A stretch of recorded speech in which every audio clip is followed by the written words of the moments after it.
I'm the cable man now. They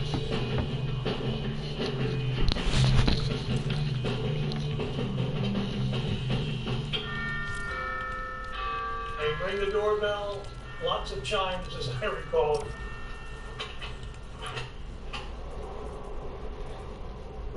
The gentleman that answers the door happens to be Tommy Bellotti, Paul's right-hand guy. The guy that was a killer.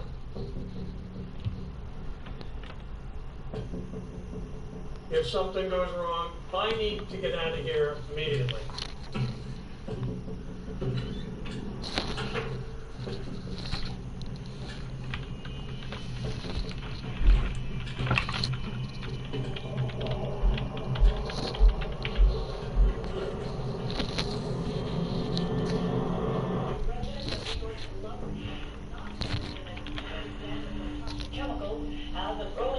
I'm calling into the office, and they're going to test the line.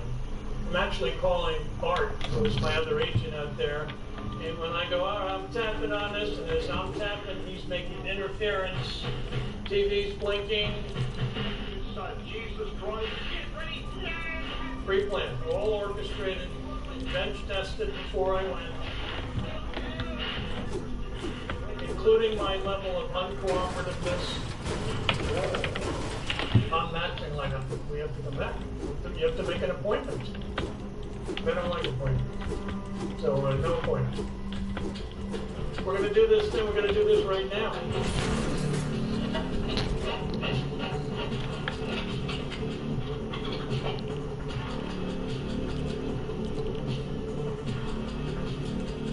I took the risk. I says, if you give me a hand for just a minute, I promise I'll be out of here. And what do you mean? I go, would you just come over here and hold the flashlight for me?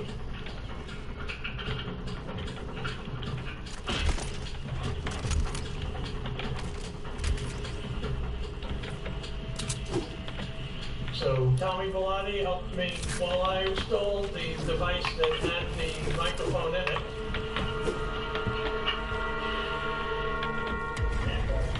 Microphone was active. They were glad to not have me be there too long, and I was glad to leave. All it takes to stop a crime, your help, and your neighbors. Take a bite out of crime.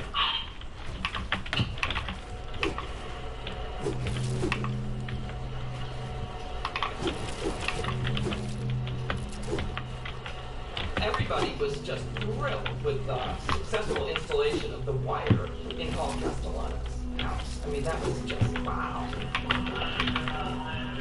The expectations are great. We expect to hear about murders and kill this guy and kill that guy. It was a big day for the FBI.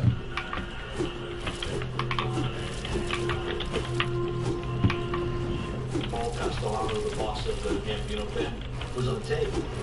This was really significant in that he was the boss of one of the richest families in the mafia. People don't even dream about this 10 years before.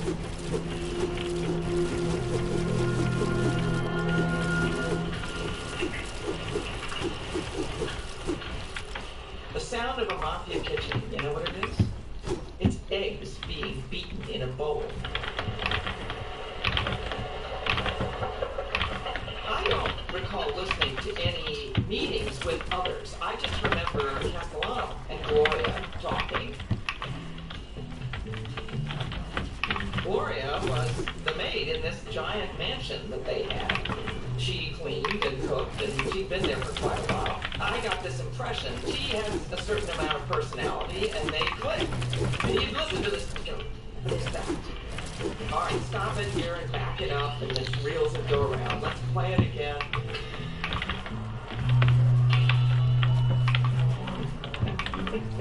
Oh, God, no. Oh, my God. Everybody suddenly realized he was having a torrid affair with his maid. Poor Joe O'Brien had to be all tuned into that little soap opera.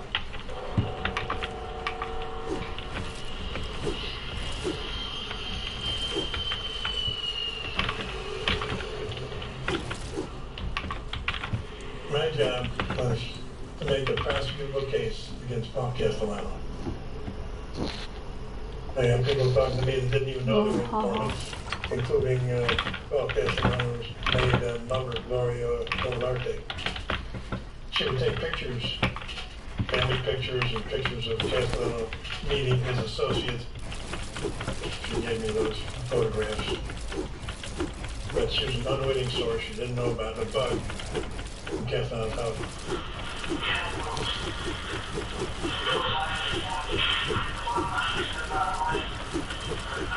This was at 600 hours worth of tapes to get to know the guy. So I did something a little unusual.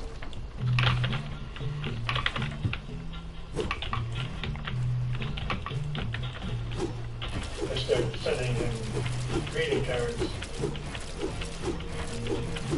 birthday cards, get well cards that I heard he was sick. To a special godfather. I was messing with them. This is like the psychological warfare. I wanted to see what they were made of. My partner Andy and I were listening. We had headsets on. We talked about the greeting card. Radical fantasy, you know. It's kind of funny when you're listening to the guy and he's opening the card talking about it. That's when Gloria revealed that she'd been meeting with me privately. And he scolded her like a little schoolgirl. You don't meet with Mr. Joe anymore. Stay away from the thing. You understand, Gloria? Castellano, bodyguard, started goading him. Now, we get rid of this guy, O'Brien. They were goading Castellano to put a contract out on my life. Scary people. You know, they're murderers, they're psychopaths. I mean, it was said that Castellano could order somebody killed by just lifting an eyebrow. Didn't have to say that.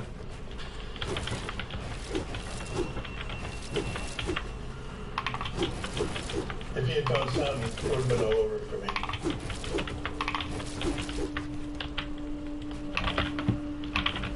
But Castellano said no. Bring too much heat in the family. Just be careful. You know, he's just doing his job. He defended me, so I gotta give him credit for that. But it didn't change the fact that the whole object of my case was to put Castellano in a federal prison for life. I started getting evidence to implicate him. Castellano talked about all kinds of things. Talked with Tommy Gambino about dividing up the garment district. Spoke with Joe and Gallo about all the various rankings they were involved in. Spoke with Joe Armone about the restaurant union.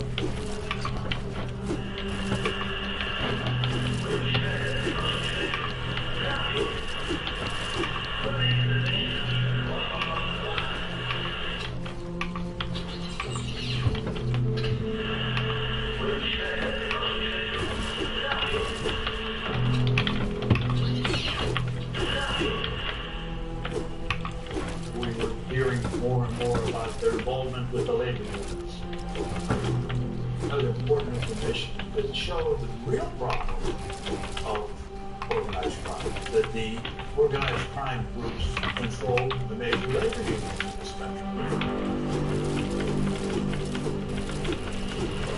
We were hearing how the mafia controlled the Teamster trucking union, the labor regime, the longshoremen union, the hotel employees. There's so many ways that they use the union to make money.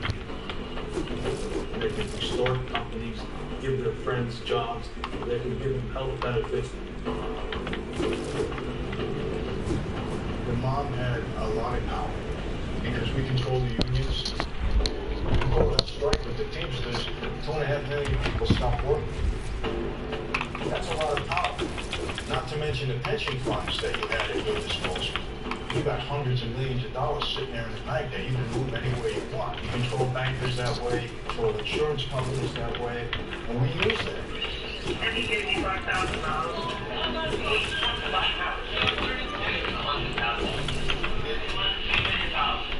control the unions, you control the Teamsters, you control the docks, you control the country.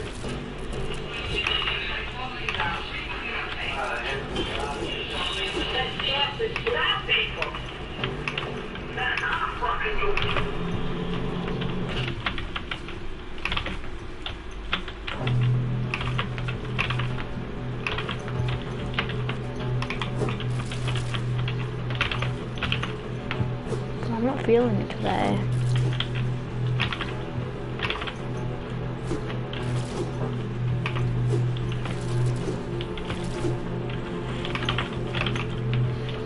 Bracelet.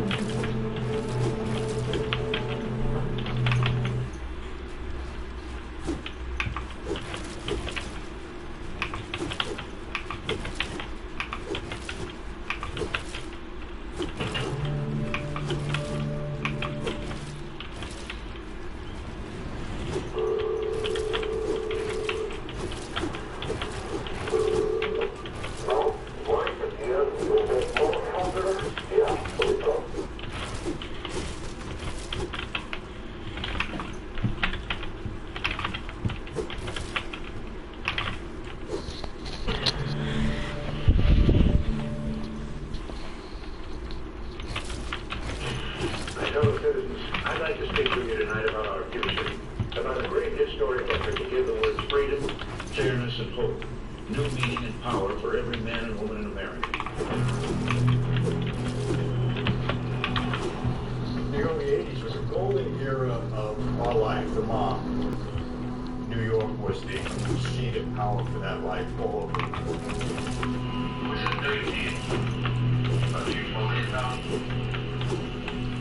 A special police task force has been assigned to investigate a long string of shootings and murders in Manhattan and Queens. We're always loan sharks. We're always bookmakers.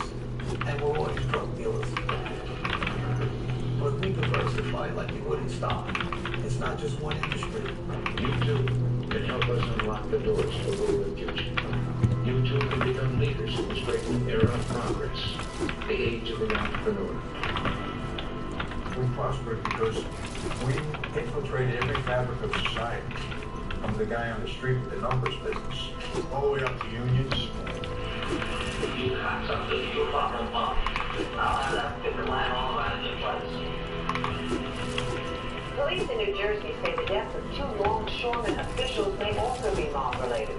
The problem with what the mafia has done, which no organized crime program did before, instead of just being an organized crime, doing murder, doing extortion, doing loan sharking, doing gambling, doing prostitution, they put their tentacles into legitimate society. They control the fish market. They control restaurants in New York City. They control the transportation of our products. They control the garment industry. They had judges they put on the bench. They had hospitals they controlled.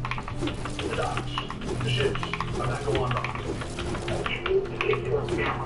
Look at it as a big corporation. You want a big corporation? There is no instrument of hard work, savings, and job creation as effective as the family. The American dream belongs to you.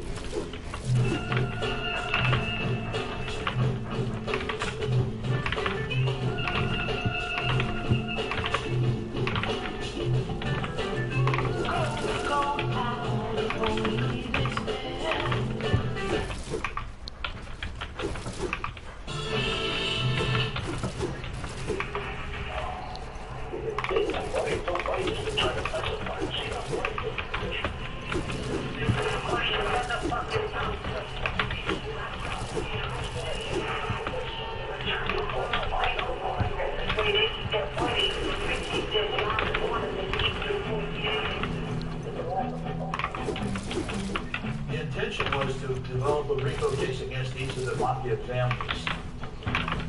We decided that we would have 5 family squads, and all the information about that particular family would only go to one squad. It was a Gambino squad, a Genovese squad, Colombo, Lucchese, and a Bonanno squad. Yeah.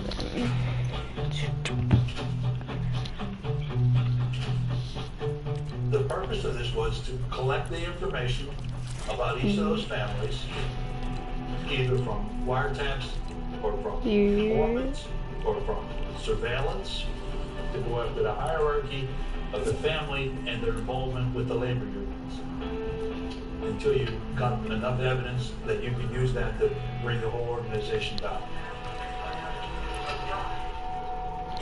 You're back. Well, even if they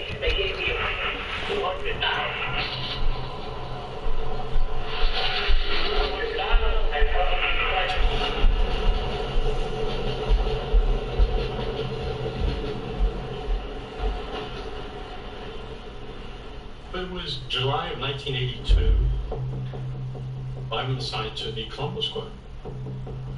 Gennaro Langella was acting boss of the Colombo family. They were engaged in all the traditional organized crime activities, loan sharking, illegal gambling, theft from interstate shipment, hijacking, and of course murder when they had to.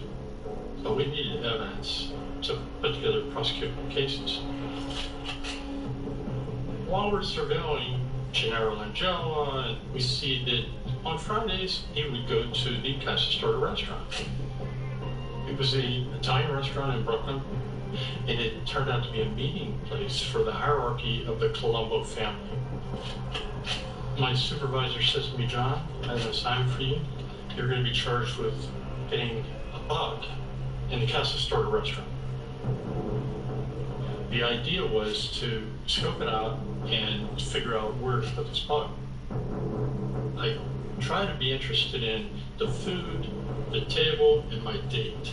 But what I really am looking around for is where they're seated. Gennaro Langella and the mob guys in the banquet room where they're playing cards. I try to act as normal as possible, and typically when you're in a restaurant, you've got to get up and go to the bathroom. The place is just swarming with mob guys. I didn't look them in the eye, I didn't identify who was there, what they were doing. I just wanted to see where they were sitting.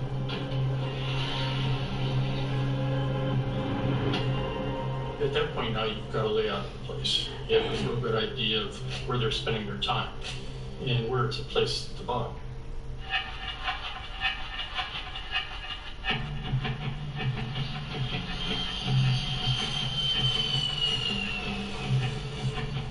In Casa Storta, we had some new challenges. We had a dog to deal with. Her name was Nina. She was about 150 pounds. She was an Italian bull mastiff.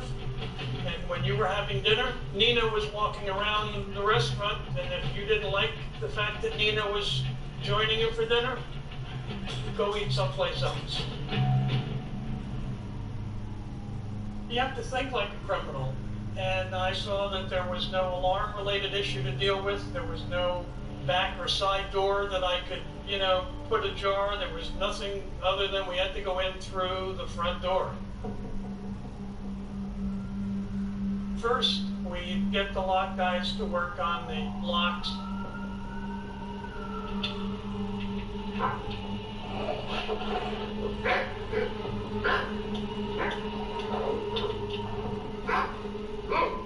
Nina is throwing herself up against the door, and she is a big dog.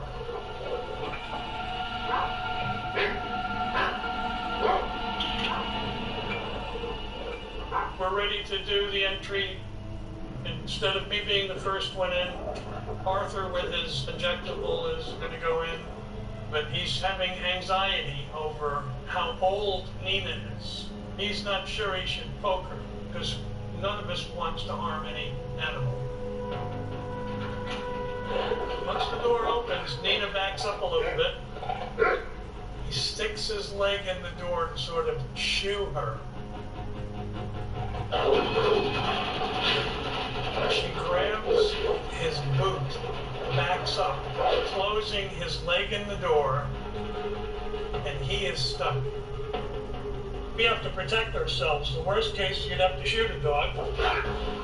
Backup plan, Kenny, he comes to the rescue with the CO2 fire extinguisher. Nina lets go, backs up, walks into the coat room, and goes in her bed. Just like that.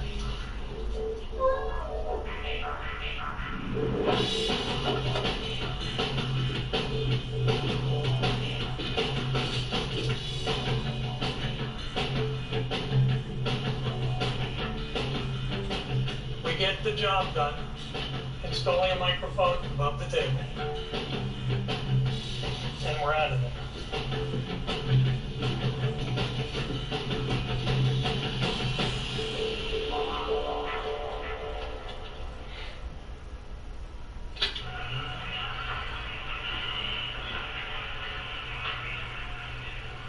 With the restaurant, you have a lot of ambient noise. Lots of people inside, all talking at the same time. Some of them talking very loudly. Laughing, yelling. You have dishes, you have glasses clattering, silverware being dropped. So it presented a real challenge listening to those mob guys. But then we hear Gennaro Langella, the underboss.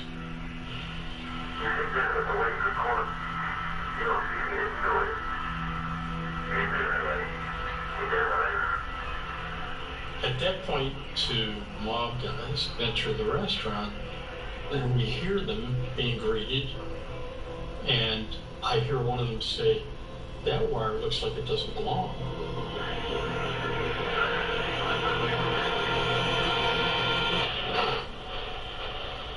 Next thing I know, everything goes dead.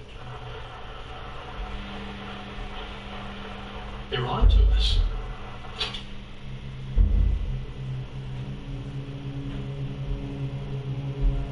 We realized that there was bugs everywhere.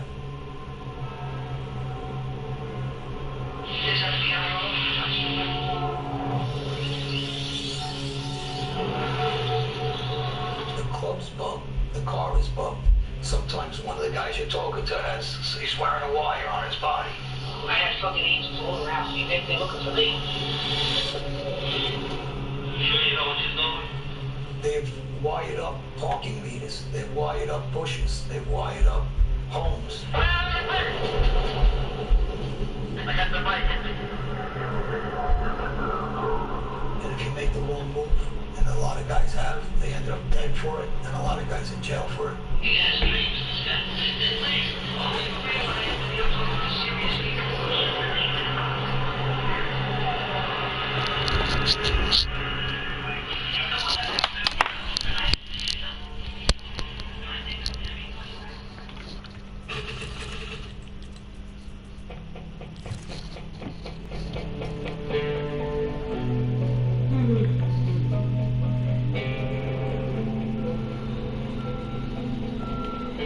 Yo. In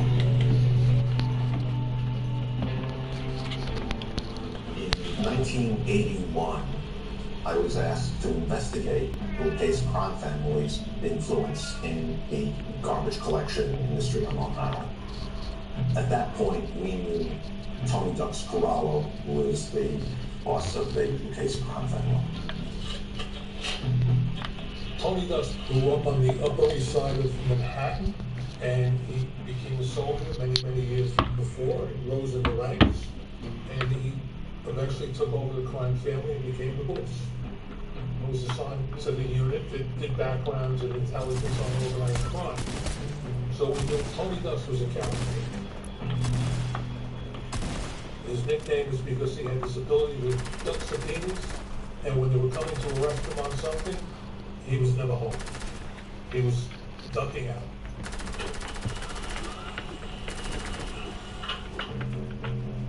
He was cagey, real old school, night flashing, didn't wear $2,000 suits, low profile, but a boss.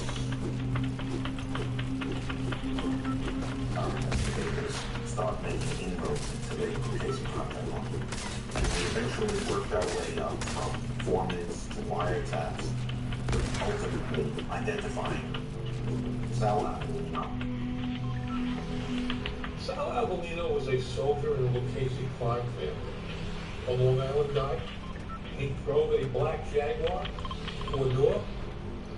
We learned two things about Avellino.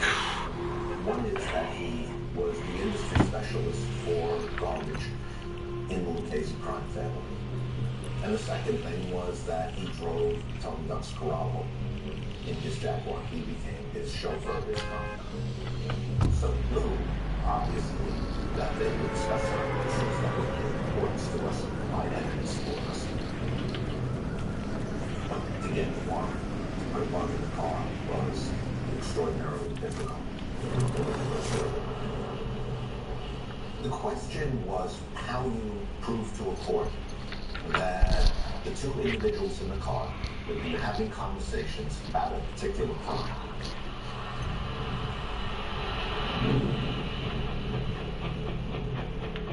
Ron Goldstock called me up and he told me, this is what we're doing. They needed probable cause to get authority to put a bug in that Jaguar. I spoke to my agents.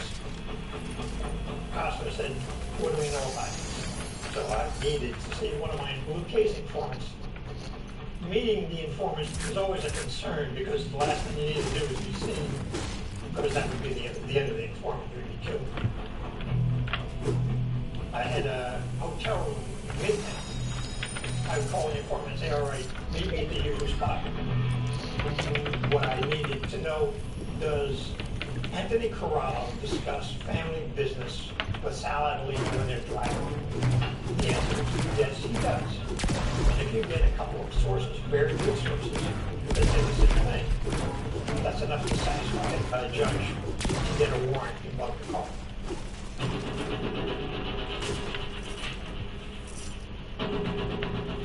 The plan was to bug the Jaguar so that we could listen to the conversations of designated people while they were in that car. It was only a question of how we were going to intercept the conversations.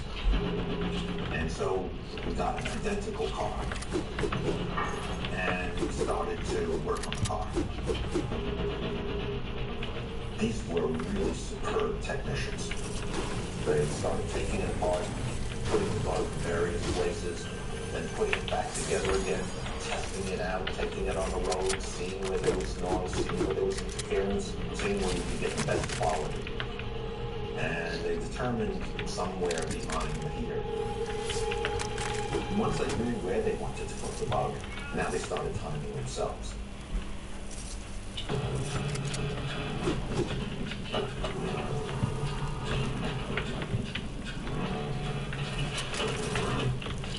And they did it again.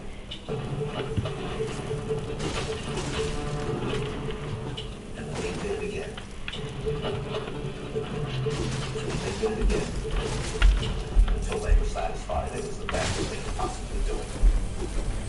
The team was ready to bug the car. Now we just had to wait for the right opportunity.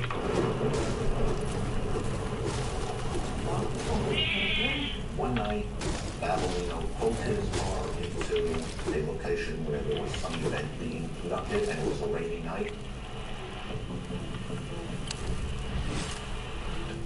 He came late, which meant that the closer in spots were taken, so he had to park away from the building itself. We followed him into the building. Once we saw him go in, we gave the signal for the tech team to go. The opportunity was now.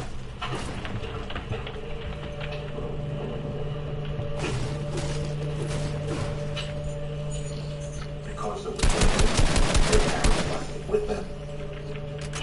The door opened with the key that we got from Jaguar. The plastic went in.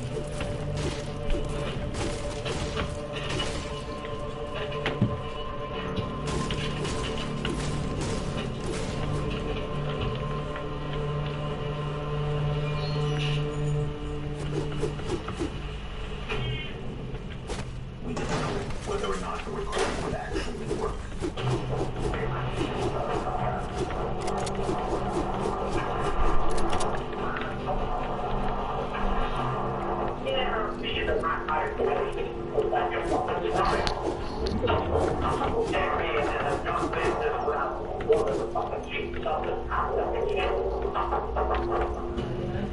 The first thing that we followed the Jaguar was a learning process. Because most wise guys, mafia guys, they ride their rear view mirror. They want to see what's behind them. The van had the recording equipment, monitor, and the wherewithal to record all the conversations. And if they would have seen a blue van so many times, they said, you know, we being followed?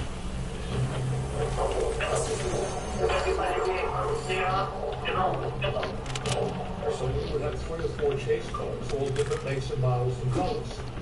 And they had a piece of equipment in their car called a repeater.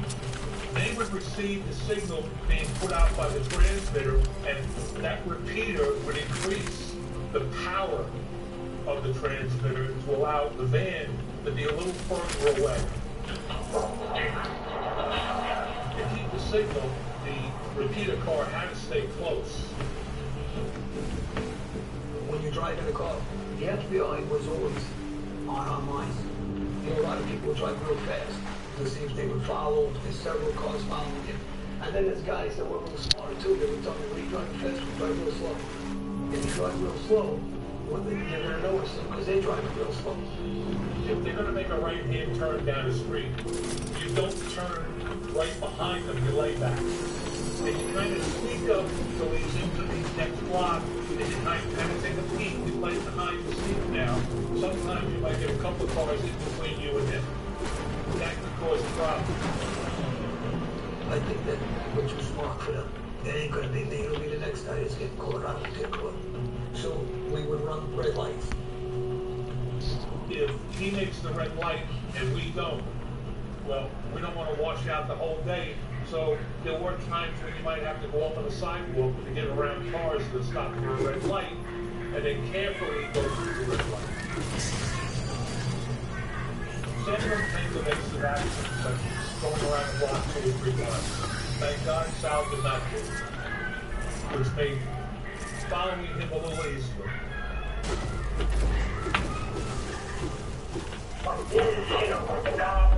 The bug was working. It was like hearing a novel being read to you about the mob.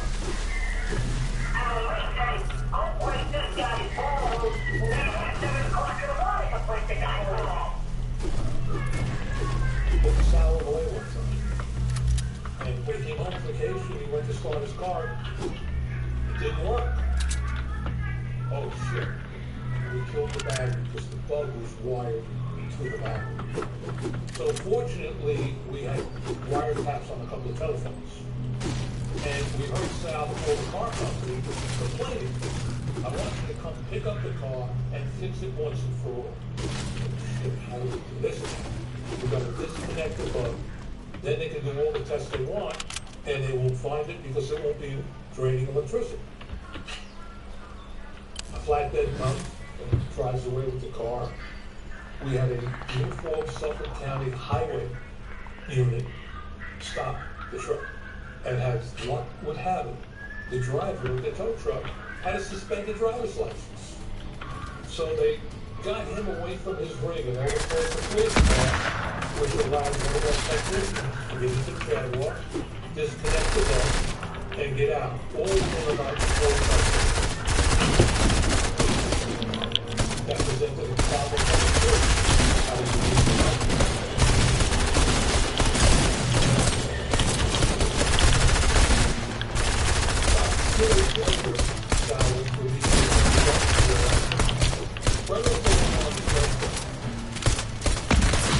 They were sitting in the window and they could see the parking lot. We pulled the van in to block the view of the car.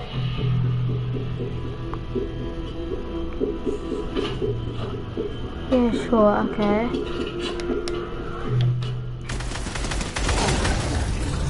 Confirmed the bug was working, and off we went and we were running.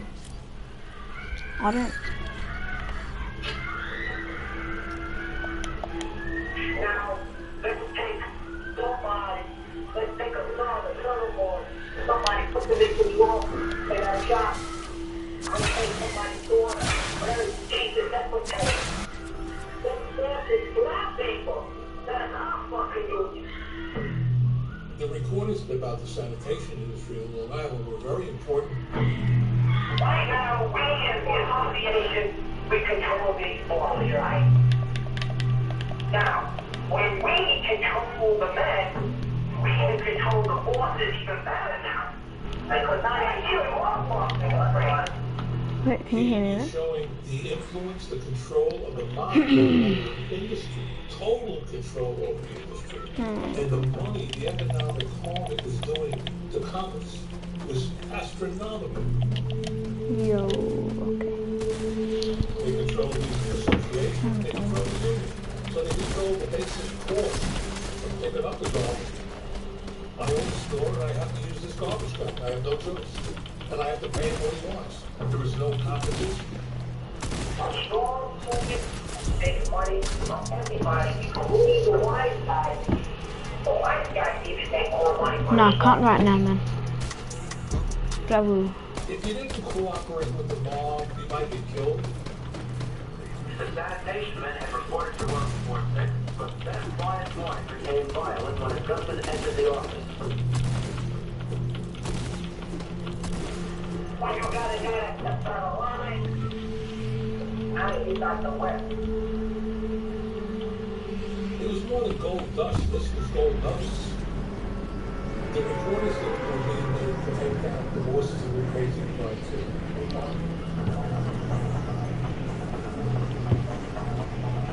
In the mid-80s, there came a time when there were as many as 25 bucks in wiretaps going in at a given time.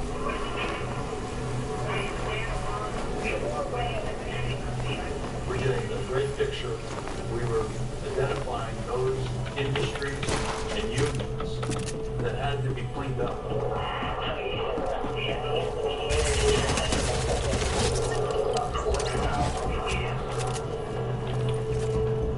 We have developed a lot of evidence against 45 families. It was the most important above all else. They were the biggest mafia family in the country. If we were going to take down the mafia, we have to get Fat Tony surrounded.